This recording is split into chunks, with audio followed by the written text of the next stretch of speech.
E aí, já escovou os dentes hoje? Nós estamos aqui com mais um episódio do podcast da Clínica Ellen Daniel. Um podcast que é feito para você que quer ter um sorriso maravilhoso, mas tem alguma dúvida, tem medo, tem várias coisas que você precisa saber para tomar a sua iniciativa, definir realmente cuidar do sorriso e ter o sorriso que você merece, que você sonha ter. E hoje eu trouxe uma convidada especial. Ela vai falar para a gente como foi toda a jornada, né, dela, a história do sorriso dela. Ela teve um trauma quando era menor, criança, e passou por vários tratamentos. Então ela vai contar para a gente como foram esses tratamentos, quais foram, inclusive, o passo a passo deles para você. Às vezes você quer fazer um implante e não sabe qual é o passo a passo do implante. Às vezes você quer fazer uma faceta e não sabe como é um tratamento de faceta. E aqui ela vai falar para vocês a experiência dela. Ela não é dentista, na verdade ela é uma médica. E eu vou deixar ela se apresentar agora para vocês e nós vamos bater um papo. Ela vai contar tudo que ela passou para ter o sorriso que ela tem hoje. Tá joia? Então nós estamos aqui com a doutora Andréa Dani. Seja bem-vinda. Obrigada, Ellen. Prazer estar aqui com você. Imagina, o prazer é todo nosso, uma querida. Todo mundo lá na clínica já é apaixonada por ti. Todo mundo diz, ela é ótima, ela é maravilhosa. E Obrigada. Eu queria que você, Dani, se apresentasse, como você gostaria de ser apresentada, e contasse um pouco como começou a história desse sorriso aí. Eu sou a Andréa Dani Câncio, sou pneumologista pediátrica, e a história com o meu dente é um pouco longa, bem traumática, na verdade. Tudo começou quando eu tinha por volta de um ano e meio. A minha mãe teve filhos muito próximos, né? Eu e meu irmão somos muito próximos de idade, e ela estava no banheiro dando banho nós dois, me deixou no vaso, segurando no vaso enquanto terminava de dar banho no meu irmão. Coitada. E aí eu escorreguei. Quando eu escorreguei, eu bati esses dentes da frente no vaso e eles entraram. E depois de algum tempo, quando eles vieram a descer, eles já desceram manchados, né? Pelo que eu lembro da minha infância, foi sempre com problemas nessa região dos dentes da frente. Então, quando eles desceram manchados, irregulares, e já acontecendo a formação de pústulas mesmo na região da gengiva, nessa região de cima. E pela falta de conhecimento da época, né, da minha mãe, enfim, que era criança, e a minha mãe também, que não tinha muito conhecimento na área, acabou que a gente só foi abordar essa queda, esses dentes, depois de alguns anos. Então, tendo na minha memória ali por volta dos 9, 10 anos de idade, foi que eu comecei a ir no dentista para tratar essa questão dessas pústulas. E confesso que eu dificultei muito isso também, né? Por ser criança, eu tinha muito medo e chorava muito. Toda vez que minha mãe dizia que ia no dentista, era aquele drama, aquele choro. E aí acho que isso dificultou muito também a questão de a gente sempre ficar mantendo aquela regularidade no acompanhamento com o dentista. Então, uma das primeiras abordagens que a gente fez naquela época, por volta dos 9, 10 anos de idade, foi com tratamento de canal, né? Então, foi feito canal nesses 2 dentes da frente. E eu lembro que eu fui levado, acho que em 2 dentistas na época, e eles falavam que o meu caso era bem complicado, porque parece que quando o dente desceu com a raiz enviesada, torta. E eles tinham dificuldade de fazer o tratamento do canal. Então, eu lembro que eu levava várias anestesias no céu da boca e nessa região aqui. Era questão, assim, de umas 10 anestesias. E, assim, como tinha pus, né? Quando tem formação de pus no local, a anestesia não pega muito bem. Então, eu juntava o medo ali, a fobia, com a história da anestesia não pegar muito bem. Então, eu lembro, assim, que era 10 anestesias, assim, no céu da boca, 5 anestesias na parte de cima. E eu lembro que eles colocavam várias agulhas de vários ângulos. Por ser uma raiz torta, eu lembro que eram várias agulhas no mesmo buraco de canal. Então, para mim, era uma coisa, assim, terrível. E naquela época não existia isso de anestesia, de sedação, nada disso. Eu implorava para minha mãe. Eu queria ir para o hospital para ser sedada, para ser feita uma anestesia geral, porque eu não aguentava aquilo e para mim era uma tortura. E aí foi feita essas tentativas de canal. Não sei se chegou a ser finalizado mesmo o canal na época. E o que eu lembro foi que a gente fez uma parte estética de colocar ali uma resina por cima para cobrir aquele dente manchado. Mas ali até os 10, 12 anos eu ia para a escola com aquele dente manchado. Era motivo de chacota, enfim, teve essa questão também. E aí eu lembro que por volta ali dos meus 13, 14 anos foi que eu fui colocar uma resina para ficar o dente mais estético ali, para disfarçar. E ficou por um bom tempo aquele processo adormecido. Não, acredito que não foi resolvido na época. E eu só fui pensar em mexer novamente nesse dente quando eu já estava na faculdade de medicina. Por incentivo do meu atual marido, que disse, vamos abordar, tá precisando. E eu sempre sentindo aquela sensibilidade no dente, né? Não lembro se eu ainda continuava tendo pústulas, né? Mas, assim, ficou uma coisa acobertada ali pela resina. Então, eu não via, eu fingia que estava tudo bem. Tinha sensibilidade, mas eu não ia atrás. E aí, quando eu estava na faculdade de medicina, foi que eu fui atrás de fazer uma nova reabordagem, né? Eu sentia o dente mole, então você via que não estava legal. Então, se você for contar, aí foram mais ou menos uns 20 anos que eu fiquei me fazendo de doida nisso daí. André, agora me diz uma coisa. Você falou que só na faculdade. Uhum. Então, você ficou mais ou menos de 10 anos até 20 anos, 20 anos sem tratar. Por quê? Medo. Total, assim, medo. Não tinha quem fizesse mesmo sabendo que aquele dente estava feio. Mesmo sabendo. Que tinha, ainda mais você da área de saúde, estudando biologia, sabia que ali poderia ter uma infecção. Eu tinha até hoje, eu vou chegar nessa parte, mas no tratamento da Ellen, quando eu comecei com o tratamento na clínica da Ellen, eu cheguei a fazer uma troca de cara, como é que se chama? Obturação. Eu precisei fazer trocas de 4 obturações, 4 restaurações. E eu precisei contratar um anestesista geral para me sedar, porque até isso eu não consigo. Eu não conseguia. Então, assim, para você ver, eu fugia de toda forma de dentista. Até para fazer uma avaliação de cárie e limpeza, eu precisava de anestesia local para poder fazer uma simples obturação. Então, para mim, era uma tortura. Então, super me fiz de doida. Fiquei esse tempo inteiro realmente sem abordar, fingindo que estava tudo bem. Mesmo sentindo sensibilidade no dente, tudo que eu comia de gelado eu sentia.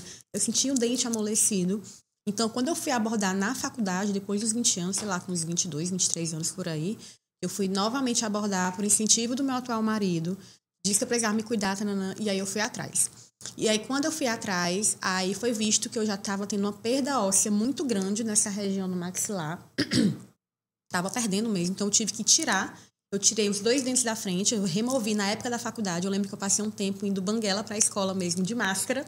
Hoje em dia a gente acha máscara normal, né? Mas na faculdade eu passei meses indo só de máscara para a faculdade, totalmente banguela, sem os dentes da frente. Meu Deus. E aí foi tentado um novo tratamento nessa época, que foi com o enxerto bovino. Na época, né, que pelo que eu me lembro de memória, que era um enxerto bovino, né? E aí o meu corpo não aceitou, rejeitou. Era que eu estava, que eu não te conheci. Não é? E aí foi tentado esse enxerto bovino, que não deu certo, meu corpo rejeitou. E aí quando foi para tentar o auto-enxerto, que era para tirar um pedaço do nosso osso, né, para poder colocar, eu disse que eu não queria. Eu não queria passar por tudo aquilo de novo. Eu tava assim, jogando a toalha, eu queria saber uma outra opção. E aí foi me dada a opção, com outro dentista, da gente fazer o canal, matar 2 dentes saudáveis, que são esses daqui na lateral, né? Um de cada lado. Fazer um canal neles para poder perder eles e eu fazer uma ponte, para não abordar mais esses dentes do meio, né? Então, não foi mais tentado o auto-enxerto e foi feito um canal nos 2 dentes laterais de cada lado para poder fazer a ponte de 4 dentes e eu colocar aqueles dentes e resolver o problema, maquiar ali o problema, né? André, deixa eu só dar uma pausa que tu vai entrar num assunto, né, da ponte fixa e tal, muito interessante, mas eu não quero me esquecer de uma coisa. De algumas coisas que você já falou, que eu acho extremamente importante a gente deixar claro. Primeira coisa, trauma na criança. Você falou aí que te sofreu bullying. Né? Isso é uma coisa extremamente importante de se levar em consideração. Muitas vezes, a criança ela não chega para a mãe e diz, mãe, eu estou sentindo tristeza porque me chamaram de dentuça na escola. E às vezes a mãe sabe que são alguns casos que tem algum problema e que precisa nos dentes e que as outras crianças, naturalmente, elas são verdadeiras demais. Então elas dizem, por que tu tem esse dentão? Por que teu dente é tão torto? Ou às vezes nem a criança, a amiguinha não comenta, mas a criança sente. E ela se retrai? Sim. Sim, com certeza. E aquilo prejudica o empoderamento da criança, seja um menino ou uma menina, eles ficam tímidos, eles ficam retraídos, eles não são tão naturais, eles não se expõem, porque eles acham feio. Então, é importante o pai e a mãe observar. Já tiveram casos, é claro que a gente não faz nada que não seja justificado por questões de saúde, né? E a gente está falando de saúde emocional. Então, já aconteceu de ter crianças de, sei lá, 5 anos que a gente faz procedimentos estéticos, por exemplo, às vezes é um dentinho que está quebrado, que a gente poderia só dar uma lixadinha, um dente de leite que não faz, não ia fazer, não tinha problema ficar ali quebradinho, mas a gente tem que reconstruir. Ou então o dente é muito torto, talvez o ideal é colocar aparelho daqui a 2, 3 anos, mas a gente já começa um tratamento, até porque no psicológico da criança, ela já está mudando. Então, para ela já está começando a arrumar aquilo ali. Então, o primeiro ponto eu acho importante, os pais perceberem isso e darem atenção para essa questão emocional. A gente tende a achar que na criança a preocupação com o dente é só na vida mais adulta, adolescente, né? Mas que vai ficando mais vaidoso, mas a criança também reflete isso. Não é só questão de peso, né? Não é só questão de... a gente acaba atribuindo, reduz muito essas características físicas da criança, achando que é só questão de peso, altura, né? Mas ali tem outros detalhes que são importantes também. Então, eu vivi isso na pele, essa questão do ter o dente manchado, de ter colegas ali tirando apesar de criança, né? Enfim, é bullying. E eles chegavam a falar, né? É feia, tem um dente manchado, esse dente feio. Então, aquilo dali, com certeza, me marcou bastante, assim, não tenho dúvidas. E repercutiu mais na frente também. E o outro assunto que eu queria esclarecer também aqui é que você foi trauma, né? Foi uma pancada e os dentes da frente entraram. Você era bem criança. Um ano e meio. O que aconteceu? Quando os dentes intruíram, quando eles entraram, eles, de alguma forma, eles traumatizaram os dentes permanentes que já estavam em formação. E muitas vezes a criança tem uma pancada e aquilo precisa ser acompanhado. Porque o que aconteceu?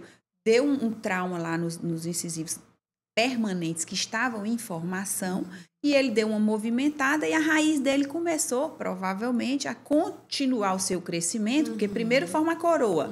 A coroa é essa parte branca do dente que aparece quando você sorri, né? E a raiz se forma depois. Então, mesmo em tenra idade, já tem o germe, que a gente chama o germe do dente permanente, já está sendo formado. E traumas são comuns de acontecer e afetar o dente tecido e o dente permanente. Por isso que precisa de um acompanhamento. Às vezes o dente vem manchado, o dente vem com alguma falha no formato, vem com uma cor diferente. Às vezes chega o trauma a ser tão grande que depois que o dente nasce realmente precisa tratar o canal. Enfim, são vários. Então, os traumas, eles precisam ser evitados. As mães precisam, inclusive, ensinar os filhos, na hora de uma queda, proteger ali o rosto. Principalmente as crianças que têm são um pouquinho dentuças, né? Que a primeira coisa que bate é o dente. E aí é um trauma que não tem mais volta, porque o dente pode ficar o resto da vida, um dente que vai escurecer. E ele pode não escurecer no momento da queda, ele pode escurecer 10 anos depois, 15 anos depois, sei lá. Pode ter trauma. E aí é um dente bem na frente, vai ficar escuro, aquele negócio, tem que tratar o canal e nananã. Então, ensina, vai cair, protege a boca, faz de um jeito que proteja. Na bicicleta, guidão de bicicleta é muito comum, quina de piscina é super comum. Então, cuidado com os dentes. A criança é dentuça, leva ao dentista logo, vamos ver como é que a gente cuida disso, não deixa para depois, porque a primeira coisa que vai bater são esses dentes. E pode acontecer traumatismo, o dente pode sair da boca. Enfim, então, assim, tem que chamar atenção, conversar com as pessoas, com as cuidadoras dessas crianças, para a gente não ter um prejuízo que vai ser para o resto da vida, né? Então, a gente estava lá, parou na questão da ponte. Você teve que fazer um canal nos dentes e colocou uma ponte. Eu queria só esclarecer o que ela chama de ponte. Quando você perde um dente, uma das maneiras de você substituir aquele dente perdido por questões estéticas, principalmente, é você colocar uma ponte que seria um dente fixado, né, a coroa do dente fixado em 2 dentes vizinhos.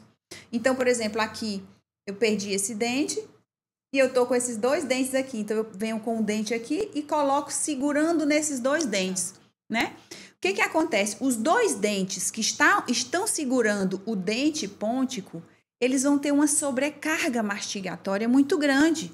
Porque ali eram para ser 3 dentes, no seu caso eram 4, né? E você ficou segurando 4 dentes em 2 dentes apenas. Então, sobrecarregou aqueles dentes. Ou seja, Hoje não é mais o tratamento de escolha para isso. Há muitos anos foi, mas depois vieram os implantes e a gente já tem um tratamento para isso muito mais rápido, muito mais estético, muito mais seguro, né? Colocou o implante, acabou, vai morder, vai mastigar. Quando você faz uma ponte fixa, a ponte ela pode quebrar quando você vai comer determinado tipo de alimento e ela vai forçar os dentes vizinhos, não é isso? E você pode sim ter a perda, é muito comum ter a perda desses dentes vizinhos, porque é uma sobrecarga. O dente, ele está ali, existe toda uma anatomia, um formato, uma distribuição de forças equilibradas nessa mastigação para que os dentes tenham essa longevidade, para que eles consigam morder.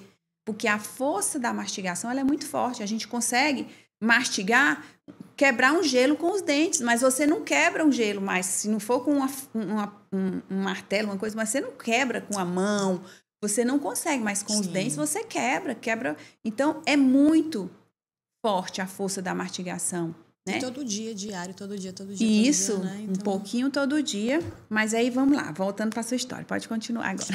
E aí, quando eu fiz essa ponte, a ponte era da estética mais, assim... Era realmente só os dentes brancos. A gente sabe que hoje em dia tem a estética com gengiva, imitando gengiva e tudo mais. Então, era realmente aqueles dentes de cavalo. Era só os 4 dentes brancos ali para encaixar. E logo de cara, quando ele colocou, já ficou aqueles dentes, assim, retificados. Não ficou aquele sorriso em formato de lua, mas assim, que é mais esteticamente bonito e tudo mais. Mas, como pra mim já estava super satisfeita, já tinha fugido ali do implante, de outro enxerto, né? E ali eu consegui segurar aquele sorriso por bastante tempo. Me formei e tudo mais. E quando fiz medicina, fiz pediatria, e quando eu fui fazer a pneumologia pediátrica em Recife, eu comecei a sentir o incômodo dos dentes ficarem muito retos aqui, né? Então, esteticamente, eu não estava mais achando, faz um tempo que eu já não estava achando bonito, e eu resolvi buscar ajuda para tentar trocar essa prótese, né? Essa ponte. Eu queria saber se era viável trocar essa ponte por uma que ficasse esteticamente mais bonito, ao meu ver. Fui atrás de uma dentista e quando eu expliquei toda a história para ela, ela falou logo, olha, seu caso é muito complicado, a gente precisa realmente de um novo exame para ver se você está tendo reabsorção óssea ainda, porque o problema inicial não foi resolvido. Ela falou dessa questão dos traumas, né, contínuos ali da ponte, que estava sobrecarregando os dentes, que provavelmente eu teria que realmente abordar novamente, que não poderia esperar muito mais tempo, que provavelmente eu poderia evoluir com perda, inclusive, desses dentes que estavam sustentando a ponte. E aí ela me sugeriu procurar o Hugo, que inclusive é meu amigo de infância e que trabalha na clínica da Ellen, que é bucomaxilo. E aí eu fiz um exame, uma tomografia, eu acho, né? E aí fui mostrar o resultado para ele. Ele disse que naquele momento daria pra gente esperar um pouco mais. Por quê? Porque talvez ele não me garantiria um resultado estético como eu estaria buscando. Ele teria medo de mexer a princípio e não ficar esteticamente tão bonito como eu estava pretendendo, né? E ele pediu para aguardar um pouco mais, de a gente não trabalhar nisso agora, né? E aí a gente optou por só mudar a ponte por um esteticamente mais bonito e futuramente ver se seria necessário ir realmente para enxerto ósseo, né? Implante e tudo mais. E aí tem a parte aí que passou anos de novo, né? E aí chegou a parte que eu conheci a clínica da Ellen, que na verdade eu conheci porque apareceu para mim no Instagram a sedação com o óxido nitroso. O óxido nitroso. E para fazer limpeza de dente através com sedação, porque para mim até limpeza de dente era traumática, assim. Aí meu Deus, eu preciso conhecer a sedação, porque era meu sonho de criança realmente passar por um procedimento de dentista com sedação. Então, quando eu vi aquela propaganda, para mim, meu Deus do céu, parece que era um sonho de criança ali se realizando. E eu fui realmente para testar. Talvez eu nem estivesse precisando tanto assim da limpeza, mas eu queria muito fazer com a sedação, né? Ali com o óxido nitroso e tudo mais. E eu estava querendo também um pouco da limpeza. E chegando lá, a gente passou por todo aquele protocolo, né? E quando eu expliquei todo o passo a passo, tudo que tinha acontecido, aí olharam por outros olhos, né? Não foi só a limpeza. Então, me falaram da importância, me pediram tomografia, aprofundaram o caso e não foi somente a limpeza. E aí, na hora que eu vi que estavam fazendo, meu Deus do céu, eu pensei, onde é que eu fui amarrar meu burro? Vamos mexer no formigueiro. No formigueiro, que eu vim só pra uma coisa, e aí eu tô buscando mexer de novo uma coisa que tava quieta ali, que eu tava fugindo pra não ter que mexer. E aí, quando a gente viu a resultado da tomografia, foi até a Luma que viu, e a Luma disse, olha, Andréia, realmente está tendo reabsorção óssea. Futuramente, já está tendo reabsorção óssea nos 2 dentes que estavam segurando a ponte. Então, a tendência é você realmente evoluir com perda desses dentes, se a gente não atuar agora. E aí foi feita uma nova reunião com o Hugo, comparou o exame anterior com esse, né? E realmente teve uma piora do exame. E foi acionado o Menandro, toda uma equipe. É claro. Que a gente... Vê uma menina dessa, né? Com aquele sorriso, com aqueles dentes. Não pode, né? Aliás, ninguém pode ficar com esse problema. E é engraçado, antes de você continuar aí sua história, que eu acho bom porque eu tenho essas interferências. Eu acho interessante a gente falar sobre isso. Veja só, você já é uma médica, você já sabe do problema, você sabe da necessidade, da importância, você sabe que não estava bom, você sabe que os dentes estavam sofrendo.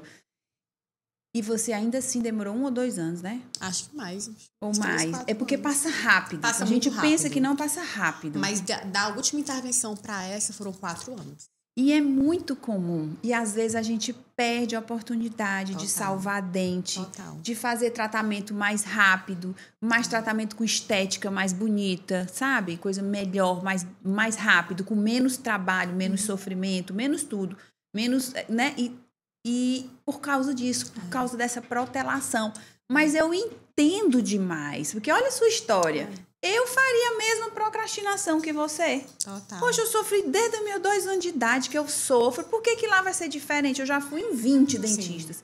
E todos eu sofri.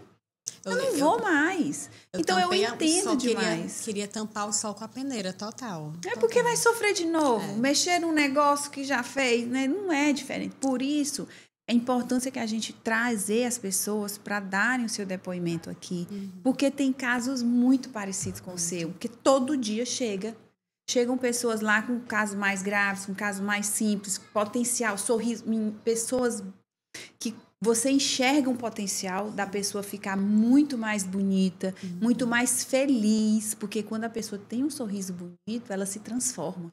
A autoestima, depois a gente vai falar sobre isso, é de dentro para fora. Não é de fora para dentro. É de dentro para fora mesmo. Eu vejo resultados, eu vejo homens e mulheres que fazem um tratamento, quando vai 6 meses depois, eu digo, menina, mas tu tá diferente. É nova, o jeito de vestir, o jeito do cabelo, o jeito da pele, faz implante de capilar e faz tratamento de harmonização. Meu Deus, a pessoa se posiciona. É totalmente diferente. Então, assim, veja como você, com toda essa formação, você já é uma profissional, você sabe o quanto que a sua imagem é importante. Você é uma jovem e mesmo assim, inconscientemente, você procrastinou. Né? Porque o trauma, ele é muito grande. O trauma faz com que tudo não dê certo. E muitas vezes você, não, eu vou resolver. E aí, no dia, aparece alguma coisa que você enrola ali para não ir, porque acontece isso mesmo.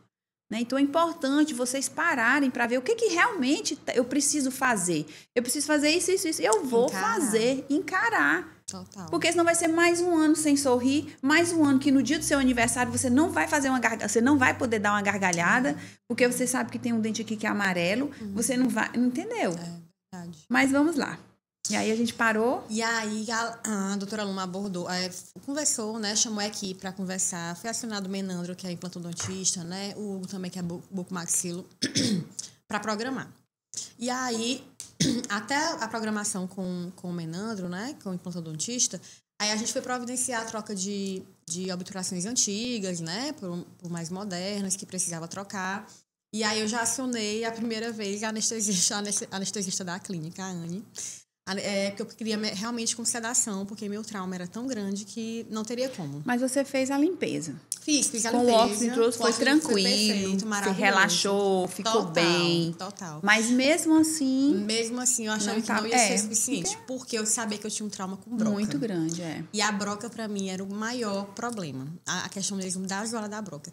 Tanto que quando a gente foi fazer o procedimento da anestesia com sedação com a Anne, com a anestesista mesmo, que a gente foi fazer a troca da obturação, a Anne falou que mesmo eu sedada, quase dormindo ali apagada, na hora que ligava a broca, a minha frequência cardíaca subia muito. Isso era inconsciente, sem eu estar consciente ali do que estava acontecendo.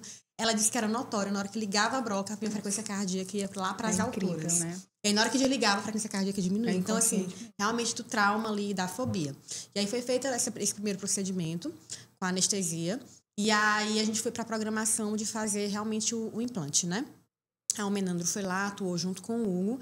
E também com anestesia. A gente fez um segundo encontro com a Anne. E aí correu tudo bem nessa primeira tentativa do implante. Não sei se foi meu pós-operatório que eu não me cuidei no pós-operatório ali nas primeiras 48 horas. Tenho 2 filhos pequenos, um de 3 anos e outro de 4 anos, que ainda demandam muito de mim da parte materna. E continuei trabalhando muito, então eu acredito que o meu repouso não foi 100% ali nas primeiras 48 horas. E a evolução da primeira tentativa de implante não foi como esperado. A questão mesmo da dor, os implantes ficaram móveis ainda, a dor ainda permaneceu ainda por um tempo. Então, a gente viu que realmente aquela primeira tentativa não ia dar certo. Foi uma grande frustração para mim. Chorei, horrores. Eu acredito. O Menandro penou na minha mão, porque eu realmente fiquei muito desesperada, e o Hugo também. Então, foi bem traumático essa primeira, porque foi uma frustração, né? Um misto de frustração e saber que eu ia ter que passar novamente por uma segunda abordagem. É assim, toda cirurgia, você como médico, você sabe, tem um percentual, por menor que seja, mas não toda cirurgia tem um percentual de dar errado. Existe esse percentual. Implante dentário também. Quando você tem quando você faz um procedimento desse, seguindo rigidamente o protocolo, a chance diminui muito. Por isso que a grande maioria, sei lá, 98% dos implantes dão certo. Mas tem alguns casos que fogem. Mas nós temos a segurança de dizer que, quando a gente segue esse protocolo, e eu sei que nós seguimos o protocolo, e deu errado, nós temos a segurança de dizer, vamos repetir. Vamos fazer de novo, porque a gente sabe que vai dar certo. E aí, na segunda vez, dá certo. E por que é importante trazer isso à tona? Porque acontece das pessoas acharem que pode acontecer isso com frequência. E não é assim. São casos extremamente pontuais. E, no seu caso, infelizmente, você já era super traumatizada e aconteceu de não dar certo, né? E a gente sentiu junto com você, né? Todo mundo. O seu caso foi um caso extremamente conversado, extremamente discutido. A gente queria muito que desse certo, né? E a gente queria muito que desse certo e ainda aconteceu essa pedra no meio do caminho. E eu acho importante o seu depoimento exatamente por isso, porque aqui a gente não quer camuflar nada, a gente quer mostrar o que você passou, né? E aí, mas aí o que acontece? A equipe tem que estar prontamente para assistir, para encorajar, para apoiar, para estar perto, para dizer foi assim, vamos fazer assim agora, assim, assim. Nossa, eles deram muita assistência, assim. No final de semana, ali, o Hugo também, o tempo todo perguntando como é que estava. Mesmo no final de semana, sábado e domingo. Eles, não, quero te ver amanhã, encaixar. E até dia de sábado e domingo. Eles tentaram, inclusive, me ver num domingo na clínica, assim, encaixar para ver. Eu estava com meus filhos e acabou que não deu, mas eles deram todo o suporte necessário. E aí foi visto que ia ser feita essa segunda tentativa de implante, botar parafusos mais grossos, né? Assim, você vai poder falar melhor, mas foi botado parafusos mais calibrosos. E foi indicado também a hiperbárica, para ajudar no processo de cicatrização, né? Que eu acho que fez bastante diferença. Eu fiz um total, acho que foi 5 ou foi 10 sessões de hiperbárica, logo depois do segundo procedimento. Hiperbárica, explica só melhor um pouquinho para as pessoas não sabem o que é. A hiperbárica, né? É uma câmera que a gente... É uma câmera que a gente entra de... Eu não sei exatamente se é com gás. Ozônio. É ozônio, exato. Pronto. E aí a gente entra nessa câmera que é totalmente fechada, né? A vácuo, com esse ozônio. Ele ajuda no processo de cicatrização ali. Na vascularização também. Ele ajuda... É importantíssimo esse processo de cicatrização. Então, lá eu vi muitos casos de pacientes com cirurgia, ortopédica, enfim. E, então, auxilia muito nessa questão.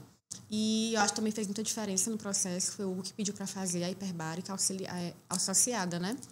A todo também é um novo repouso ali por 48 horas. Tem que ter um pouco mais de cuidado também, parcimônia. E aí foi visto que o Menandro falou, né? Que se não desse certo essa segunda tentativa de implante, a gente teria que realmente optar pelo enxerto ósseo, seria uma opção, né? O autoenxerto. Ou tirar ali da região da mandíbula, ou da crista ilíaca, né? Enfim, tentar esse enxerto ósseo. Mas acabou que deu certo, graças a Deus. E aí a gente esperou, a gente nem colocou, eu fiquei usando uma prótese mesmo com o próprio Invisalign ali com a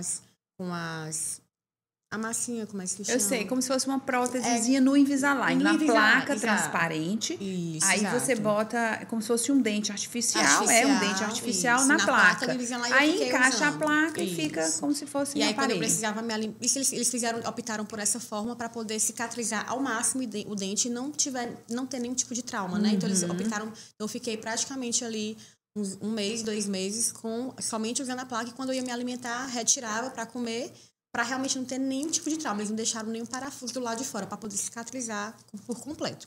Aí foi feito um novo exame e foi visto que a cicatrização estava muito boa. E a gente foi optar por colocar, né, os parafusos, os pinos, né, para depois vir o processo de colocar os dentes. A gente conversou aí, você falou ainda agora, sobre que teve um momento que você teve que trocar as restaurações. E nós temos um podcast com a doutora Tatiana, que a gente fala justamente da importância, né, dessa troca de restaurações de amálgama, que são essas restaurações pretinhas, metálicas, né? Por restaurações em resinas, né? E é muito importante as pessoas entenderem que isso aí não é por estética. A troca dessas restaurações é por saúde dos dentes. Ela me explicou que essa amálgama, né, ela tem o poder de dilatar e contrair com a temperatura, né, dos nossos alimentos. Então, à medida que a gente vai tendo esse tipo de estímulo ali no dente, de dilatação, aumento e diminuição ali dessa restauração, acaba que pode gerar fissuras e quebras no próprio dente. Inclusive, a minha sogra, ela é diabética, ela está passando por esse processo justamente com essas resinas antigas, com essas restaurações antigas de amálgama. E muitos dentes estão fraturando, quebrando do nada, quebra o dente.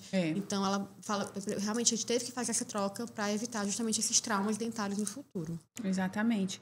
E outra coisa que eu acho importante também falar, ressaltar, quando você falou que chegou lá na clínica, aí ela foi mostrar tudo, né?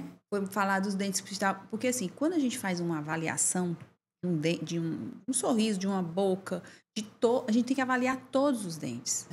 O paciente não pode passar pela mão de um dentista sem avaliar todos os dentes, porque às vezes não era o seu caso, seu foco maior era na região lá do trauma, e era o mais grave. Mas existem casos, Andréia, que as pessoas vão para tratar uma coisa, quando a gente avalia, tem outras coisas muito mais graves do que aquele negocinho que ela foi resolver. Exato. Entendeu? Então, é extremamente importante este diagnóstico geral, é o exame geral. Quando você vai numa ginecologista ou num cardiologista, ele vai passar um monte de exame, mesmo que você não tenha disritmia, que não tenha palpitação, né? É o exame que faz parte para evitar, né, um dano maior. E a gente precisa, por isso, e outra coisa que a gente faz muito é quase uma aula que a gente dá para o paciente sobre o seu sorriso. Porque você precisa entender junto com a gente. E quando a gente passa para você a necessidade e mostrando, você vê ali naquela tela enorme, aquele dente, você entende, você praticamente vira ali um dentista, né? Exato.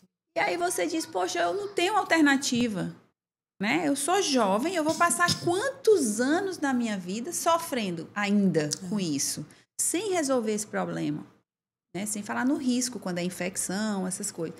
E é o que eu sempre falo, e sempre que entra um dentista novo na equipe, a gente tem que, às vezes, quebrar certos vícios, os vícios, né? De chegar... E aí eu digo, gente, não se preocupe. E eu falo para os mentorados, né? Os dentistas que eu dou mentoria, a verdade vende. Pode ser desagradável, mas é o que vende. Você fala a verdade. Aqui a gente não está querendo vender o mais caro ou o mais bonito. A gente quer o que te dê saúde e longevidade desses dentes. E é claro que vem a estética, vem de brinde. Quando você arruma as outras coisas, a estética geralmente vem de brinde. Então, é importante essa avaliação. Para que radiografia da boca toda, de todos os dentes, né? Então, era isso. Eu confesso que eu me surpreendi quando eu fui lá para fazer somente a limpeza, né? E tem todo aquele... realmente uma clínica diferenciada, porque a gente não vê isso em outras clínicas. Assim, nunca tinha visto de você ir para um procedimento... Pode ficar à vontade. Bebe água. Ao vivo é bom por isso, né? Que a gente tem as tosses, já teve gente que já pediu, foi para ir pro banheiro, foi, aí para um pouquinho, vai. E aí, o que me surpreendeu foi, a gente vai achando que vai ser uma coisa, né? E a gente passa por várias salas. Foi uma coisa que eu achei interessante. Eu chego primeiro, vou numa sala, converso com a doutora Luma, que foi quem me atendeu. Depois ela me direcionou para outra sala, onde foi feito todo o passo a passo ali de fotos. Depois eu volto para outra sala, e aí ela me mostra toda a imagem do meu sorriso. E aí aprofunda mais. Então, assim, não foi só uma limpeza. Não foi somente exclusivamente ali a limpeza. Teve toda a preocupação e o protocolo ali para avaliar a saúde de todos os meus dentes. Então, a gente achando que era somente que eu estava precisando somente de uma limpeza, e quando a gente foi aprofundar, eu precisava de muito, muito mais, sabe? Isso foi essencial, assim, foi um diferencial. É que hoje em dia a gente treina a equipe para elas empatia, para ter realmente a empatia. Seja porque a pessoa tem medo, seja porque a pessoa é apressada. Hoje em dia ninguém tem tempo. É uma coisa que muita gente até procrastina o tratamento, porque já fizeram outros tratamentos e demorou muito, às vezes nem termina. Vai fazer um tratamento de canal, tem que ir 10 vezes no dentista para tratar um canal. Então, tudo que a gente faz é para otimizar aquele tempo do paciente. Então, muitas vezes você vai numa sala, resolve um problema da restauração. Às vezes vai em outra sala fazer um tratamento de canal, vai outro e já resolve ali, ou às vezes troca só o dentista que está na cadeira, senta o do canal, depois levanta, vem o da restauração, faz a restauração, já vem o da limpeza, para poder otimizar. E a equipe tem que estar sempre na questão de se colocar no lugar. Se colocar no lugar. E até o nosso jargão que a gente sempre usa e se fosse seu filho, como você faria? Porque eu acho que quem é mãe sabe que a gente faz de tudo para ser o melhor para o nosso filho. A gente quer a melhor escola, a gente quer a melhor comida, a gente quer a melhor roupa. Então, se fosse, então, todos os dentistas, sempre digo, vocês vão tratar como se fosse o filho de vocês. Porque muitas vezes, durante um tratamento, acontecem intercorrências. Então, o dente, por exemplo, era uma restauração. Quando começou a limpar, era tão profundo que aquela restauração precisa de um tratamento de canal. E aí, muitas vezes, o dentista fica, eu trato logo o canal ou não trato? Dúvidas que todo profissional da área de saúde, em algum momento, tem. Sim.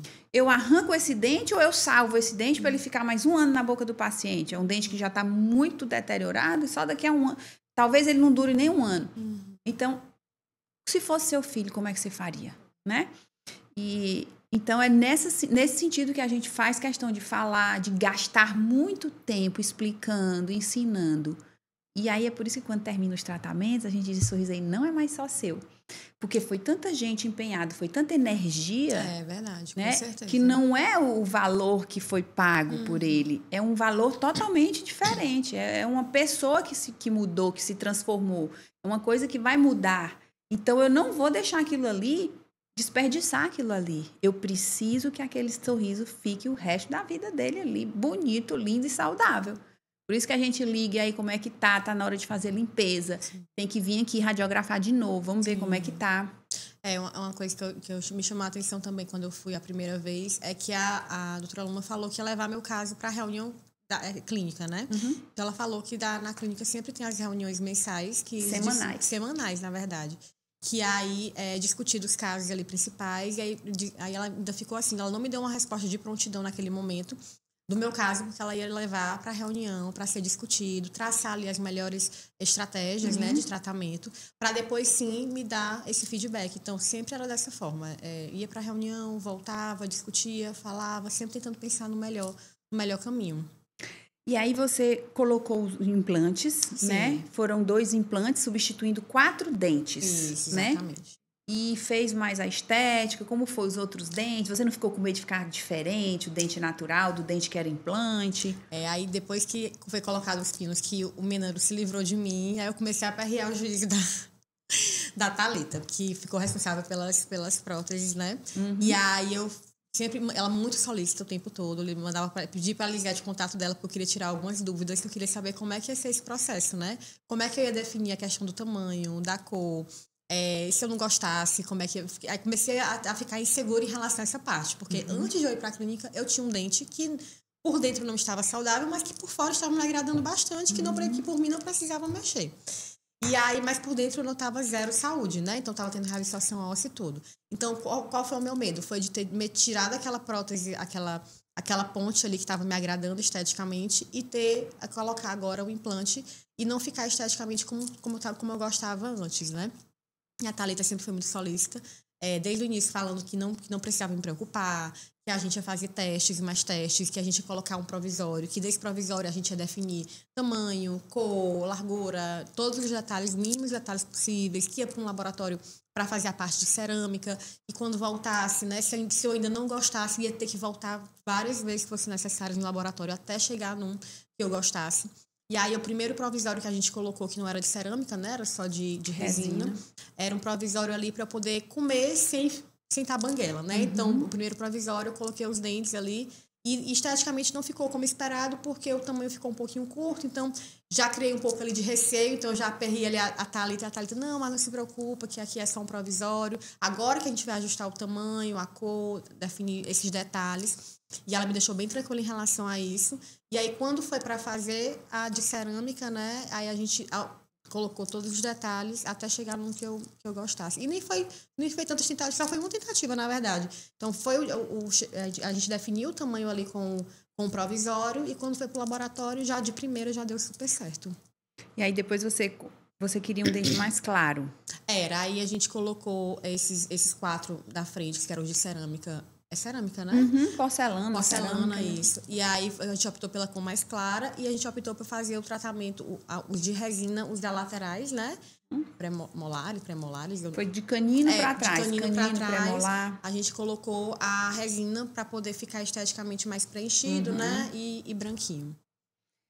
E aí, você lembra como era a Andrea Dani antes? Tem pouco tempo, né? Antes.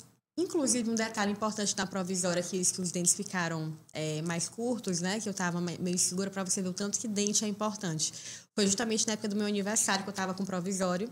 E aí, eu não tava tirando foto sorrindo. Não tava, eu tenho um Instagram profissional, né? Então, nem vídeo eu tava gravando por conta da questão do sorriso, que é incrível. Então, você vê ali que o tanto que lhe mexe abala mesmo. Abala mesmo. Então, assim, eu não conseguia fazer vídeo nem tirar foto. Então, quando eu ia sorrir, eu me travava para só sorrir sem mostrar os dentes. Então, até uma amiga minha que é fotógrafa, a Dani Maciel, estava no dia fotografando. Aí eu, não, peraí, deixa eu fechar a boca e não sorri. Ela, menina, para com isso. Eu não estava realmente ali me agradando. Quando eu falava, parecia que eu estava meio banguela.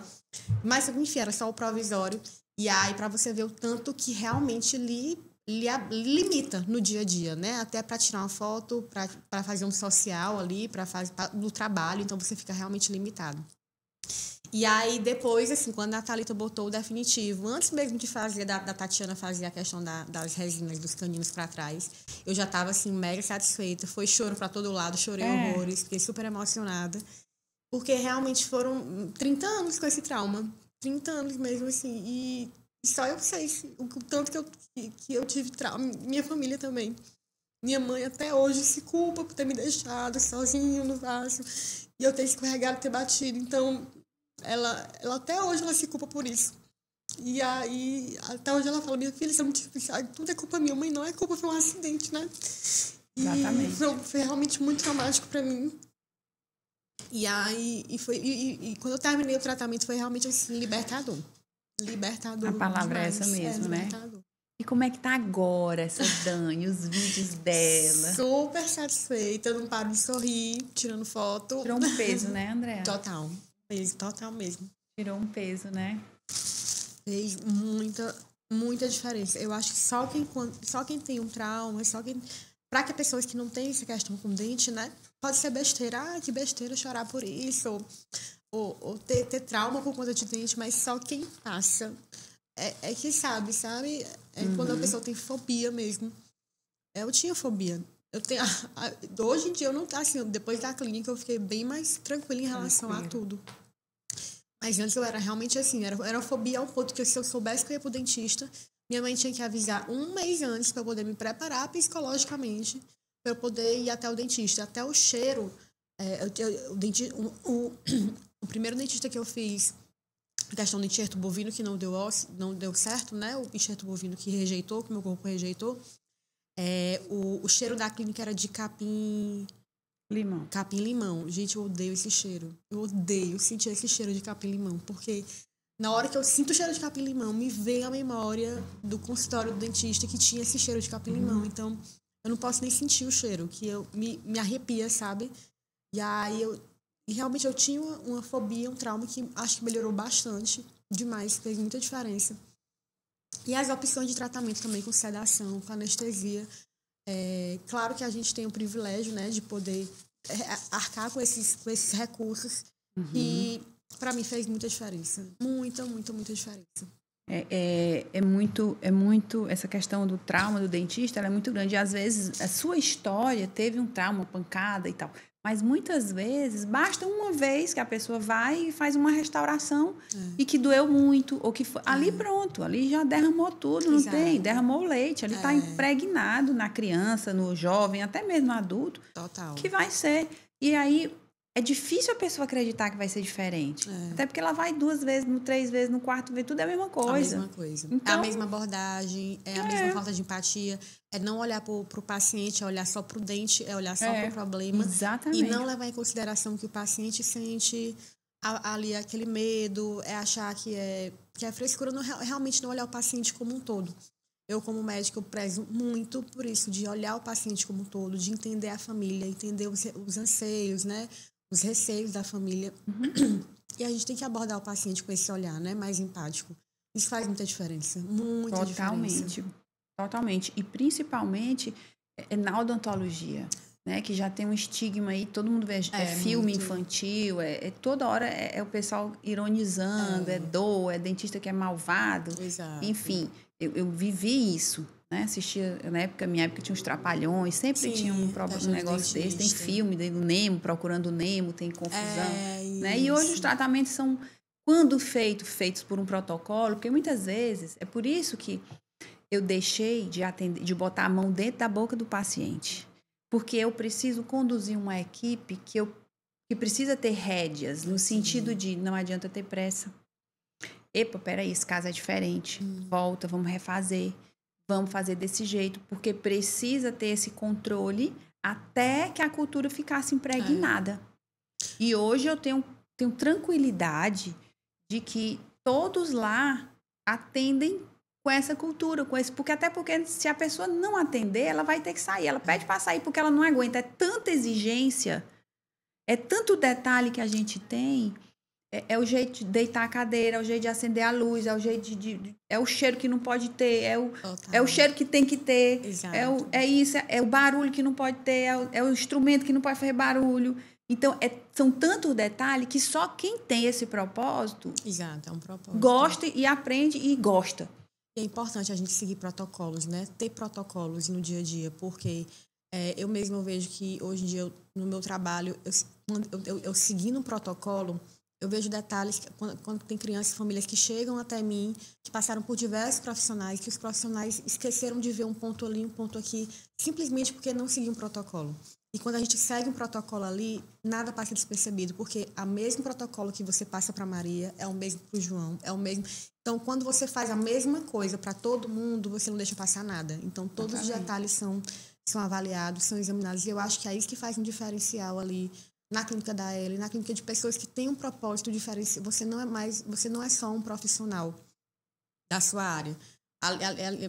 Você tem que buscar esse diferencial. Eu acho que o diferencial está justamente na empatia e em seguir protocolos. Eu acho que o protocolo faz muita diferença. Muita diferença. E também, Dani, eu gosto muito da questão do que faz parte do protocolo. Você orientar o paciente nos detalhes. Exatamente. Porque, por exemplo, você que é pneumo infantil, tem outro dia, eu já com meus 50 anos, eu vi num post de um otorrino, ele explicando como que coloca remédio de nariz, aqueles spray. Exato. E eu não sabia. Então, eu passei minha vida inteira alérgica. O que eu fazia? Eu lavava o meu nariz com soro e logo depois botava o remédio. E a gente tem que esperar ali um tempinho.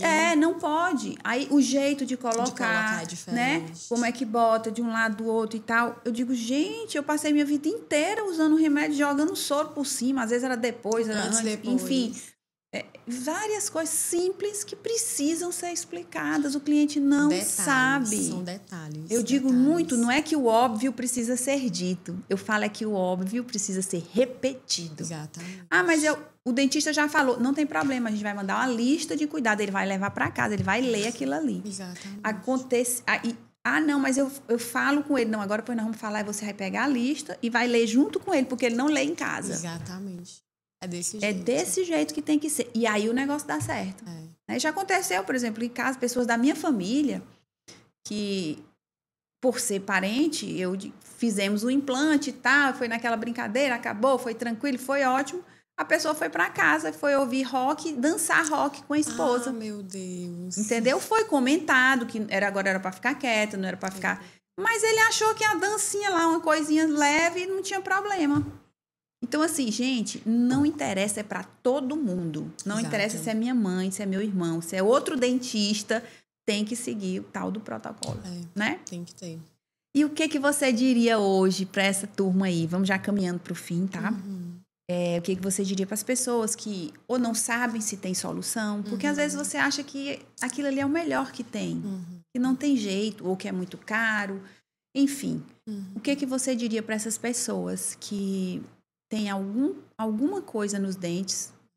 Às vezes a pessoa não sabe o que é, se olha no espelho, diz, meu sorriso não é tão legal, mas tá bom, tá passando. Quer dizer, não sabe do tamanho do negócio depois que o negócio é resolvido, que o problema é resolvido, seja um problema estético, seja um problema funcional. O que você diria para essas pessoas que estão aí nesses... Você falou que ficou quase 20 anos, né?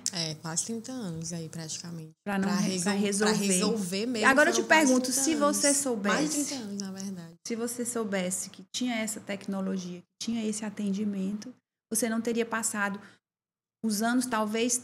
um dos mais importantes da sua vida. Exatamente. Né? Que é a época que você está entrando no mercado, que você está conquistando seu parceiro de vida, que você vai ter filhos se desenvolvendo, que precisa palestrar, que precisa falar, que precisa, né, se apresentar para as pessoas. O que você diria aí, Dani? Hoje em dia eu vejo fotos dessa época, como você falou, tantos anos ali, né, ali da jovialidade ali, e que eu vejo fotos que não me agradam de jeito nenhum, e que, não, mas... Eu aceitava, é quando você aceita o mínimo, sabe? Medíocre. Assim, o medíocre, é quando você aceita o medíocre. Então, assim, não se deixa, não deixa aceitar o medíocre. Sempre tem como melhorar. Por mais que seja uma queixa ali pequena, tem como melhorar. E quando a gente fala em valor, né, que a gente fica seguro em relação ao valor, Ave Maria, assim, é aquela história, você entra lá sabendo quanto que você vai, não tem surpresas no caminho. Todo o projeto é apresentado a você, forma de pagamento, assim, que não tem explicação. E, assim, você sai de lá realmente segura de que tudo vai dar certo e que não vai ter imprevistos, assim. Gastos a mais ali, às vezes, que vai pegar você de surpresa, desprevenido, né?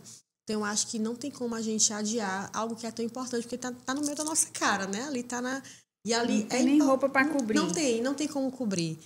E é importante demais. Eu incentivo as pessoas a realmente procurar uma avaliação e uma avaliação diferenciada, não em qualquer um, porque eu mesmo passei por tantos aí que me deixaram frustrada pelo caminho e fizeram adiar e perder tantos anos aí da minha vida com algo que eu não estava 100% satisfeita, né? É isso aí, Dani. Muitíssimo obrigada. Eu que agradeço. Foi um prazer enorme, mais uma vez, aqui com você, conversar com você. Já meu. sabia da história, mas, assim, foi muito bom. E eu tenho certeza que você deu aí um encorajamento para muitas pessoas e nós vamos ouvir outras histórias através de você. Eu tenho certeza que daqui uns dias vão ter outras pessoas aqui. Porque eu assisti um podcast seu com uma menina que estava de preto. E graças a esse podcast eu resolvi tomar a iniciativa e hoje eu estou aqui contando a minha história. Sim. E também, que é o que eu desejo, é a gente se encontrar de novo daqui, sei lá, 40 anos, ou 30, ou 20. E a gente olha aqui aquele sorriso, olha como é que tá o antes e depois. Exato. Tá aqui com 20 anos, com 30 anos, que a gente quer que esses sorrisos durem por longos, longos e longos e longos, todos os anos da vida. Tá bom? Muito obrigada. Eu agradeço a Ellen, foi um prazer. E é isso aí, pessoal. Todo domingo nós temos um podcast como esse, um episódio, falando de algum tipo de tratamento. Hoje nós tivemos o caso da Andrea Dani. Só um detalhe, Andrea, a gente falou aqui que você é pneumo infantil. Isso. Quem quiser te procurar, te encontrar ou falar, consulta com criança, com você, onde essa pessoa te encontra? O meu @ no Instagram é doutora Andrea Câncio, né? DRA Andrea Câncio, _ pneumoped. Vocês encontram na Clínica Dendê Leão Pediatria. Nós temos vários especialistas lá, um time de especialistas que vocês podem me encontrar lá. Maravilha, obrigada então. E é isso aí, pessoal, todo domingo às 10h30 da manhã. Se você quiser fazer alguma pergunta aqui, ou perguntar por ela, querer encontrar com ela, ou querer falar sobre outro tratamento, já escreve sua mensagem. Tem o nosso Instagram também, que nós temos ali sempre pessoas prontas a conversar com você, tirar suas dúvidas, no @ doutora Ellen Daniel Odontologia. Então, entre em contato, segue o nosso podcast para escutar outros episódios, compartilha com pessoas que você sabe que precisam e que estão procrastinando, ou então a pessoa às vezes nem sabe que precisa porque ninguém tem coragem de dizer para ela. Enfim, siga aí a gente, curte, compartilha, ajuda a gente a disseminar grandes, lindos sorrisos por aí, tá joia? Então, muito obrigada por ter estado com a gente. Até o próximo episódio. Tchau, tchau!